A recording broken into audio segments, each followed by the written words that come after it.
Another day, another popular anime to criticize. But you know me, I always try to give valid points and back it up with arguments. Like the good German I am. So today we talk about Spy X Family, which in all honesty bored me to death after a while. So hard in fact that I had to drop it somewhere in season 2. Let me explain to you exactly why. There will be no spoilers, but well, nothing really happens in the series anyway, so it does not really matter. Spy X Family takes place in a fictional country that is split into East and West, just like Germany was with Eastern and Western Germany. Our main protagonist is Lloyd Forger, who is a spy for the other side and is currently on a mission and needs to stay undercover. In order to do so, he pretends to be a therapist, but he also needs a family with a child to infiltrate an elite school. In this elite school, there is the son of a diplomat he needs to hunt down. So in order to get closer to him, he finds a wife named Yor, who is secretly an assassin, and adopts a child called Anya, who is secretly an esper and can read the mind of other people. So now they live in the same household with their wacky secrets that make up 90% of the comedic aspect of the show. Will Lloyd succeed in getting closer to the diplomat? So yeah, that's basically it. You now probably expected from the series to head also in a drama espionage direction, additionally to the comedy aspect. I mean, spy is in the title, so it's only natural to assume. And yeah, you get spy stuff, but it doesn't really matter anyway, because of the biggest problem the anime has. It is not moving in any meaningful direction and desperately tries to keep the status quo in order to run longer and make more money. This sentence breaks it down very accurately, but let me elaborate on that point further. If it's fine for you to see a Pokemon type like show, where everything basically resets, the characters exactly stay the same, and it's monster of the week, all the power to you, you get that with Spy X Family as a comedy anime. But in my opinion, the show leans too much in a direction of having actual plot progression. It establishes a goal from the beginning, only to make nothing out of it or to slow it down infinitely. Because meaningful plot progression means to change and develop the characters. However, the show cannot really do that because then the status quo is broken and the basis for the comedy falls flat. The result is a show in an awkward position that works against itself. It tries to move the plot forward, but at the same time tries to prevent it. So you get the same shit over and over again without anything meaningful happening. This wouldn't be a problem with funny character dynamics that actually make you laugh, but well, here comes another problem: the main characters. They're so cookie cutter boring that I don't really want to see them interact. Lloyd is really average but overall fine. Yor is kind of super annoying and just does not feel like how a normal human being would behave. Yeah, I get it, she's a cold-hearted killer, but at the same time she's an idiotic goofball that does not really understand basic levels of emotion. I don't know man, it kind of feels off when she has an IQ spike all of a sudden. I mean, assassins need to have at least a baseline of emotional intelligence, or am I wrong? Yeah, ha,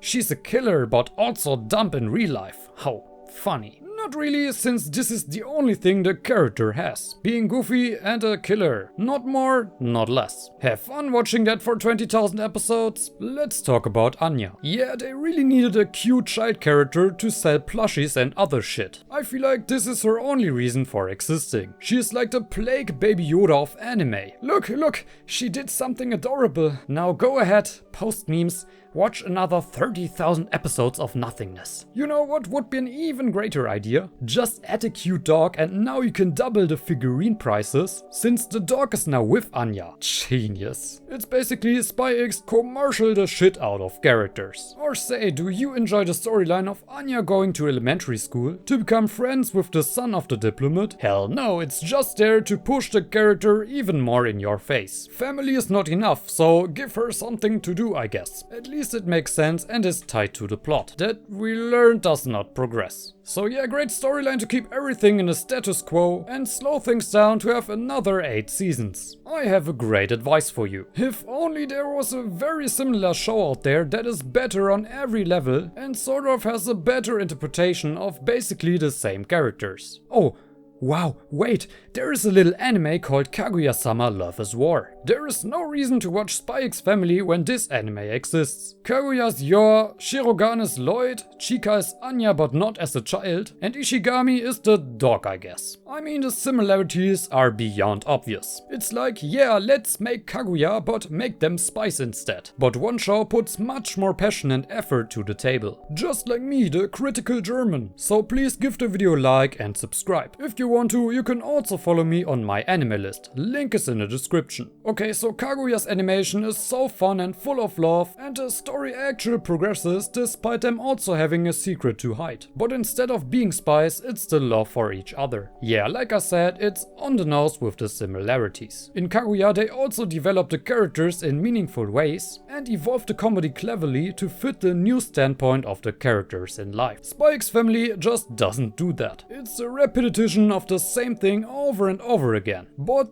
through my comparison, there is a sort of version that shows comedy can also be used even if you break the core status. I would argue that the risk of breaking the formula and create something new and give a breath of fresh air is way better than sticking to the same all the time. Comedy might be subjective, but the low effort character writing just shines through in Spy X Family and definitely doesn't help to elevate it to comedy gold status. So yeah, I don't recommend Spy X Family to you. It just wastes your time by teasing potential plot progression, but ultimately tries to keep the core situation as it is to repeat comedic elements. You can basically just watch Kaguya and get a better experience. That was my opinion. See you in the next video. Ciao.